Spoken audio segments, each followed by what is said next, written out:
Apa kabar sahabat seiman? Selamat datang di Infus Islam. Assalamualaikum warahmatullahi wabarakatuh.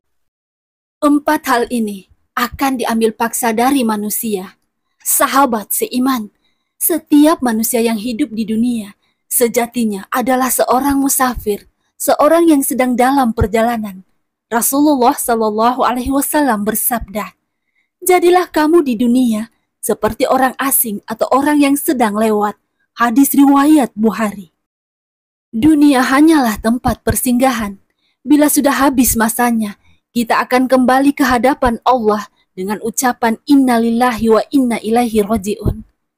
Tahukah sahabat seiman bahwa selama hidup di dunia hingga dibangkitkan di hari kiamat, setiap manusia akan mendapatkan 4 kali rampasan dalam hidupnya. Hal ini sebagaimana dijelaskan oleh Imam Ibnu Hajar di dalam kitab Al-I'tidal Yaumil Ma'ad yang kemudian disahihkan oleh Syekh Nawawi, menuturkan bahwa manusia akan menghadapi 4 kali rampasan dalam hidupnya. Mulai sejak ia hidup di dunia sampai dengan kelak ia dibangkitkan di hari kiamat. Imam Ibnu Hajar menyebutkan, anak keturunan Adam akan menghadapi 4 kali rampasan. Malaikat maut akan mengambil dengan paksa rohnya. Ahli waris akan mengambil hartanya. Cacing akan mengambil jasadnya. Dan para musuh akan mengambil paksa amalnya. Berikut penjelasan tentang 4 hal yang akan diambil paksa dari manusia. Sahabat seiman, simak video ini hingga akhir agar mendapatkan penjelasan yang utuh dan tidak sesat. Pertama, malaikat maut akan mengambil nyawa manusia secara paksa. Sebagaimana diketahui bahwa setiap orang telah ditentukan ajalnya. Berapa lama bentang waktu yang ia hidup di dalamnya telah ditentukan oleh Allah sejak ia berusia 120 hari atau 4 bulan dalam kandungan ibunya. Ajal inilah batas waktu berapa lama ia hidup di dunia. Maka ketika batas waktu itu telah terpenuhi, habislah masa hidupnya di dunia. Tak bisa dimajukan, tak bisa pula ditunda. Mau tidak mau, ia harus berpindah ke alam berikutnya, yaitu alam barzah. Sahabat seiman, tidak ada yang bisa mengantar seorang manusia dari kehidupan alam dunia ke kehidupan alam akhirat, kecuali satu hal, yaitu kematian. Ketika datang masa kematian seseorang inilah, malaikat maut mendatanginya. Tak ada pemberitahuan sebelumnya, ia datang tepat waktu dan melaksanakan tugasnya juga tepat waktu. Ia cabut roh setiap manusia secara paksa tanpa kompromi. Bila demikian adanya, maka cukuplah bagi manusia untuk berhati-hati dalam bertindak dan berucap. Rasulullah SAW pernah ditanya terkait Muslim seperti apa yang paling cerdas. Beliau menjawab, dia adalah yang paling banyak mengingat kematian dan mempersiapkannya. Cukuplah hal ini sebagai rem yang mengendalikan setiap tindakan. Jangan sampai malaikat maut mencabut ruhnya dalam keadaan melakukan tindakan atau ucapan yang tidak dibenarkan oleh agama dan tidak diridai oleh Allah Ta'ala. Sahabat seiman, sebelum video ini semakin berlanjut, sempatkanlah menuliskan sholawat kepada Rasulullah SAW di kolom komentar, agar menjadi amal yang bernilai pahala. Sahabat seiman, mari bersama syiarkan Islam dan jadilah subscriber channel ini. Jika video ini bermanfaat, kabarkan kepada temanmu. Jika video ini tidak bermanfaat, kabarkan kepadaku.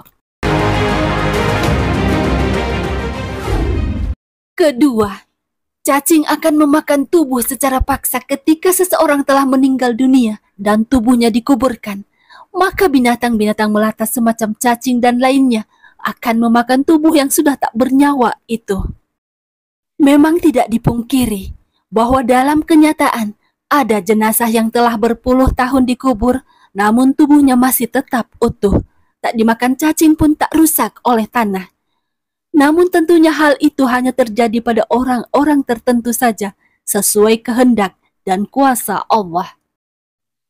Sahabat seiman, sebagaimana diketahui bahwa pada diri manusia terdapat dua unsur, yakni unsur daging dan unsur ruh. Masing-masing unsur ini semestinya mendapatkan porsi yang cukup sesuai dengan kebutuhannya. Jasad atau tubuh manusia yang berupa daging perlu diperhatikan kebaikan dan kesehatannya dengan makanan, minuman, dan berbagai perawatan. Demikian juga ruh, juga mesti diperhatikan kebaikannya dan terjaga kesuciannya dengan ilmu yang bermanfaat yang mendekatkan kepada Allah. Namun tidak dipungkiri bahwa sebagian besar manusia lebih banyak memperhatikan daging daripada ruhnya.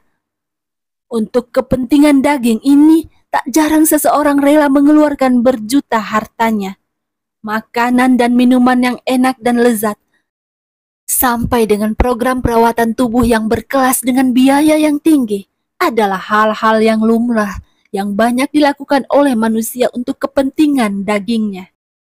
Padahal, daging yang diperhatikan dengan penuh seksama dan berbiaya mahal itu pada akhirnya akan menjadi makanan cacing belaka. Sedangkan terhadap ruh, banyak orang yang enggan memberikan perhatian yang lebih untuk kebaikan dan kesuciannya. Makanan ruh adalah ilmu agama yang bisa mendekatkannya kepada Allah. Namun sayangnya, lebih banyak orang mencari ilmu dan mencarikan ilmu untuk anaknya dengan tujuan kebaikan kehidupan dunia, bukan ilmu yang mengantarkan pada kebaikan akhiratnya. Padahal, kelak ketika ia meninggal dunia, ruh akan tetap abadi kembali menghadap Tuhannya. Banyak orang yang lebih memperhatikan daging yang kelak menjadi makanan cacing.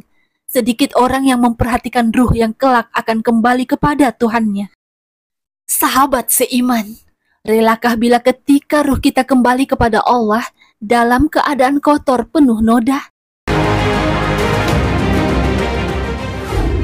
Ketiga, ahli waris akan mengambil harta secara paksa ketika seseorang meninggal dunia. Maka mau tidak mau, suka atau tidak suka, semua harta yang ditinggalkannya akan diambil dan dimiliki oleh ahli warisnya. Harta yang selama bertahun-tahun dicari dan dikumpulkan, juga yang selama ini disayangkan untuk digunakan, mau tidak mau harus diberikan kepada ahli warisnya. Ia tak dapat menolak dan melarang. Yang menyedihkan adalah kelak di hari kiamat, ia juga yang akan dihisap mempertanggungjawabkan semua harta itu. Ia yang telah mencari dan mengumpulkan, namun orang lain yang menikmatinya, sementara ia harus mempertanggungjawabkan di hadapan Tuhannya. Dari ini, maka setiap orang mesti bijak dalam mencari dan menggunakan harta yang dimilikinya. Kiranya benar apa yang diajarkan oleh orang-orang bijak, bahwa harta yang kita makan telah habis, harta yang kita simpan belum tentu menjadi rezeki dan dinikmati oleh kita. Sementara harta yang kita sedekahkan, itulah sesungguhnya yang benar-benar menjadi milik kita. Karena setiap harta yang disedekahkan kelak di hari kiamat akan didapatkan kembali dalam jumlah yang berkali-kali lipat sebagai tabungan yang mengantarkan pemiliknya kepada kebahagiaan abadi dan menyelamatkan dari siksaan yang menghinakan. Keempat, musuh akan mengambil pahala ibadah sebagaimana sering disampaikan oleh para ulama bahwa setiap perbuatan zalim yang dilakukan oleh seseorang kepada orang lain akan dimintai pertanggungjawabannya di hari kiamat. Bentuk pertanggungjawaban itu berupa dibayarkannya pahala-pahala ibadah yang telah ia lakukan selama hidup di dunia kepada orang yang dizalimi. Bila pahala ibadah yang dimiliki tak cukup untuk membayar, maka dosa orang yang dizalimi akan ditanggung oleh orang yang menzalimi. Setiap cacian, bulian, olok-olokan, cemoohan, dan tindakan tak menyenangkan lainnya, kelak akan dimintai pertanggungjawaban selama yang dirugikan belum memaafkannya. Pahala amalan orang yang melakukan itu akan diambil oleh orang yang dirugikan. Meski yang diperlakukan tidak baik dan yang dirugikan tanpa hak itu adalah orang yang dibencinya atau bahkan musuhnya, semua dapat menjadi penyebab bangkrutnya pahala amal sang pelaku. Sahabat seiman, demikian pembahasan mengenai 4 hal yang akan diambil paksa dari setiap manusia. Semoga dapat menjadi pembelajaran agar lebih bijak dalam menggunakan hidup yang tersisa untuk hal-hal yang bermanfaat untuk kehidupan akhirat yang pasti dan abadi. Wallahu a'lam bishawab. Wallahu a'lam bishawab. Hanya Allah yang mengetahui kebenaran sesungguhnya. Demikian yang dapat kami bagikan. Semoga bermanfaat. Assalamualaikum warahmatullahi wabarakatuh.